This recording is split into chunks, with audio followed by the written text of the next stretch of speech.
On regarde cette nouvelle vidéo attentivement jusqu'à la fin. Scotty Sefa était sur le plateau de Showbuzz ce jour et il revient sur la polémique qu'il y a eu sur lui le mois dernier à propos du vol des parfums à l'aéroport Charles de Gaulle de France. Et lors de cette même émission, il a parlé de son amitié avec Mabio. Les amis, regardez cette vidéo attentivement jusqu'à la fin. Scotty, récemment tu as été impliqué dans une histoire de vol de parfums en France. Que s'est-il réellement passé? Que s'est-il réellement passé? Je pense que j'ai expliqué ça déjà sur la toile, tu vois. Nous sommes en télé, mais pas suivi. Apparemment, vous avez besoin de plus de détails, mais tu sais, la compréhension est difficile pour chacun de nous, tu vois. Tu peux comprendre ce que tu penses, parce que tu peux penser que je suis un voleur, tu vois. Et même si tu me vois dans une situation qui ne m'incrimine pas, même là, déjà, le fait même de penser que je suis un voleur, quel que soit ma manière de me justifier, si tu me laisses m'expliquer, tu vas comprendre. D'accord, donc on y va alors. Par ma manière de me justifier, déjà, tu as pensé déjà. Et sur le professeur de la rue, c'est déjà dans leur tête que je peux voler, tu vois. Mais alors que je voyage dans tous les aéroports du monde, n'importe lequel qui peut te venir en tête, tu vois. Je voyage, j'ai jamais été interpellé quelque part. J'ai vécu ici, j'ai côtoyé des personnes qui sont milliardaires, j'ai vécu dans des environnements confortables, j'ai jamais été indexé pour 10 voleurs. Tu penses que quelqu'un qui est en train d'acheter 5 parfums, oublie un parfum, d'après ses explications, malgré ça il est indexé comme un voleur, doit se justifier. Est-ce qu'on doit comprendre que tu as voulu acheter 5 parfums et tu as oublié un parfum dans ta poche? Oui, je l'ai. Non, on veut savoir en fait la scène, qu'est-ce qui s'est passé? Pour ceux qui n'ont pas... Tu sais que je ne suis pas une caméra pour reproduire toutes les scènes identiquement. Mais quand j'explique, je le dis et je le répète, tu vois. Je suis allé à l'aéroport. Je suis arrivé déjà même en retard. Mais j'avais des courses à faire. Et je les ai... Ils ne m'ont même pas donné de caddie quand j'ai commandé les parfums. J'ai pris les parfums, j'avais un manteau. Mon manteau, il est bien grand. Premier parfum qu'il m'a donné là, c'est ce que j'ai mis dans ma poche. Tu vois, je ne me suis pas caché de lui ou quoi que ce soit. Quand il m'a donné, j'ai mis dans ma poche et je me suis arrêté encore. J'avais encore mon trolley et mon sac à dos qui étaient ensemble accrochés. Je lui ai demandé 4 autres parfums. Il doit aller les chercher dans... Tous les 5? Oui, il doit aller les chercher dans différentes stands. Pendant ce temps, moi, je suis arrêté, je l'attends. Il a trouvé 2 à côté de nous et ensemble, on va dans d'autres rayons pour aller trouver d'autres parfums. Et on ne trouve pas, on revient. Donc j'appelle la personne qui veut le parfum là. Je lui dis, on ne trouve pas celui-là, mais on veut celui. Et il y a celui-ci, mais de la même marque. Tu vois ou pas? Et là maintenant, elle me dit, prends, je prends. Ça me fait 4 parfums, donc j'ai 2 ici, 2 ici. Et je suis en train de partir, pendant que je suis encore peut-être à proximité même de mon embarquement. Pourquoi? Parce que c'est à l'embarquement qu'on m'a débarqué. Je m'étais déjà embarqué, j'étais en train de monter dans l'avion et quand les policiers sont venus, ils m'ont débarqué, ils m'ont dit, monsieur, on a repéré dans les caméras que vous avez mis un parfum dans vos poches. Il dit, mais il n'y a pas de problème, j'ai payé directement. Ils m'ont dit, il n'y a pas de problème, mais il y a une procédure à suivre. Il dit, d'accord, alors on va suivre la procédure. Et c'est pendant la procédure qu'ils découvrent quelque chose. De l'argent dans mon sac, tu vois. Et maintenant, l'argent, il faut que je le justifie. Voilà pourquoi je fais garde à vue. Sinon, le parfum, c'est délit mineur, en fait. Ça veut dire que c'est en fait une forte somme d'argent, c'est ça? Pas une forte somme d'argent, mais c'est l'argent qui dépasse la limite de traverser l'aéroport. D'accord, ok. Donc, obligatoirement, ça devait être déclaré, mais ça m'a échappé, vu que, comme je l'ai dit, j'étais en retard. Et donc, ça a causé tout ce qui s'est passé. En gros, Scotty, il y a 2 choses qui t'ont échappé. Le parfum dans ton manteau et l'argent. L'argent ne m'a pas échappé, je l'ai mis dans mon sac. Comment ça Non, ça t'a échappé de déclarer? Non, ça ne m'a pas échappé de faire quoi que ce soit. J'étais en retard, monsieur. Ok. Et je suis arrivé, j'ai fait la procédure que je devais faire qui était à ma disponibilité. Ok. Et je suis passé. Mais, d'accord, alors... S'il n'y avait pas le problème du parfum, il n'allait pas voir l'argent. Voilà. D'accord.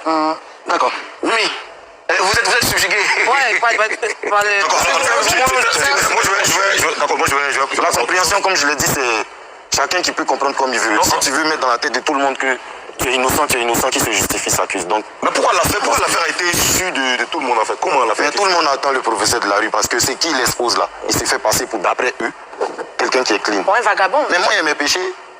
Est-ce que tu comprends? Toi-même, tu as tes péchés, c'est juste que tu n'assumes pas. Tout le monde a ses péchés en fait. Mais qui assume ses péchés? Moi, j'assume certains de mes péchés.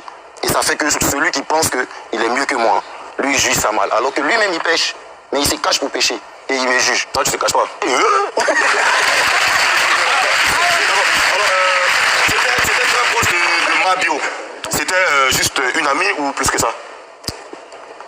Mabio, c'est pas qu'une amie, c'est pas... Bon, au jour d'aujourd'hui, c'est une personne chère.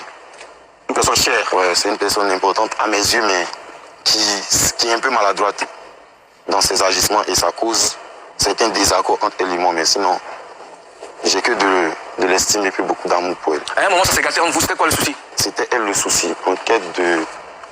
C'est qu'elle quête de normal ou de bien dans sa tête, je sais pas. Elle était en quête de provocation tout le temps qu'avec moi. 1 fois, 2 fois, 3 fois, donc j'ai dû me défendre. C'est tout, il fait que me défendre. Je veux bien comprendre cette partie-là. Elle est en quête de provocation. Elle me titillait parce qu'elle a ses petites envies, elle a ses petites querelles avec certaines personnes. Donc, elle est obligée de me taper pour peut-être atteindre des personnes ou je sais pas, tu vois. Et chaque fois qu'elle le répétait, je lui disais arrête. Ah, attends, c'était ta go? Qui? C'est une personne proche, je dis, une personne chère. D'accord. C'est tout. On disait sur la toile qu'il y a eu une relation entre vous. C'est les gens qui disent. Il y a toi aussi qui a évoqué ça dans un direct où il s'agissait de... J'ai affirmé, elle s'est dit, si tu veux qu'on aille dans les détails, c'est un plateau de télé, il peut détailler ça. Non, c'est pas ça. On a dit que tu as eu une relation amoureuse avec elle. Comme vous m'avez dit, quand je suis arrivé, c'est un plateau de télé. Mais on a une vidéo là où tu l'as embrassé. Où ça, c'est un clip, monsieur. C'est un clip, ça c'est... La preuve en est. Faut mettre musique en bas là, tu vas voir. Alors, Mais pourquoi spécifiquement, c'est pour dire qu'on a utilisé pour ça? On peut taper dedans, ça va faire. Alors, depuis quelques semaines, Madio en prison. Où est-ce que tu as vécu avec elle? On aimerait savoir, est-ce que tu l'as soutenue quand même? Moi et puis Madio, on se soutient brutalement. Brutalement? Parce qu'en effet, au lieu de sortir la soutenir, tu es sorti contre elle. On se soutient brutalement. Qu'est-ce qui s'est On est passé? obligé de se soutenir brutalement parce qu'elle est têtue sur têtue. Brutalement, ça veut dire quoi? Brutalement encore? C'est ce qu'il dit là, on se soutient brutalement. Tu dois la taper même pour qu'elle sente la douleur pour savoir que ton coup fait mal.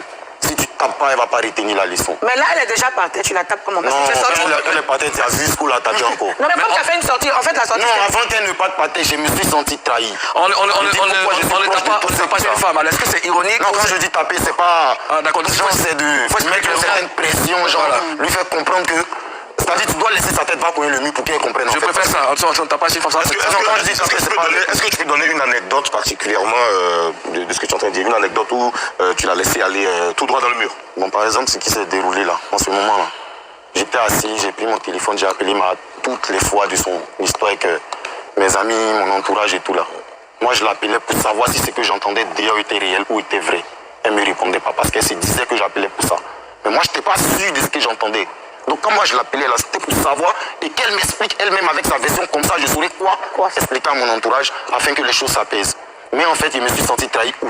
Parce qu'elle me cachait tout ça. Elle n'a jamais voulu que je sois au courant. Et ils m'ont caché ça jusqu'à, c'est la veille de son arrestation que moi j'ai appris. À partir de ce moment, ça m'a mis d'un colère. Je me suis senti trahi. Du coup, il fait la sortie pour dire que je n'ai rien à voir dedans. Je ne soutiens pas et ce qui va arriver. Mais ça, c'est la colère qui a fait. Mais après, je me suis rendu compte que j'ai été un peu dur. Et qu'il fallait que je sois dur aussi pour qu'elle comprenne qu'elle peut se confier comme je me confie à elle. D'accord. On va poursuivre.